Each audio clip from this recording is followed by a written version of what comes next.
কে অ্যাসাইলামে switch করতে পারে? এই প্রশ্নের উত্তর হলো যে কেউ অ্যাসাইলামে সুইচ করতে পারে যদি সে ইউকেতে এন্ট্রি করে লিগালি।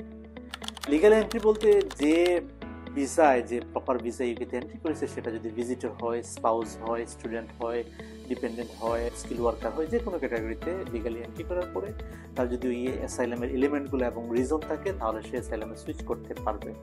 সেক্ষেত্রে কোনো রেস্ট্রিকশন নাই।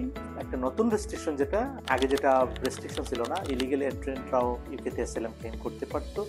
তো নতুন রেস্ট্রিকশন যেটা হতে যাচ্ছে, এটা 2023-এ যে আইনটা আনা হয়েছে সংসদে, যে কেউ যদি ইউকেতে ইলিগালি এন্ট্রি করে সেক্ষেত্রে তার ক্লেমটা অ্যাডমিসেবল হবে না, অর্থাৎ ক্লেমটা রেজিস্টার হবে না, এটা কনসিডার করা হবে না, এবং তাদেরকে থার্ড কান্ট্রি, সেফ থার্ড কান্ট্রিতে পাঠিয়ে দেওয়া হবে, এবং সেটা রুয়ান্ডার কথা বলা হচ্ছে, রুয়ান্ডাতে পাঠিয়ে দেওয়া হবে, এবং সেটা হবে ইলিগাল মাইগ্রেশন অ্যাক্ট 2023 অধীনে। তো মুদ্রা কথা হলো, ইউকেতে যদি কেউ লিগালি এন্ট্রি করে যে কোনো বিষয় হোক, সে অ্যাসাইলামে সুইচ করতে পারবে।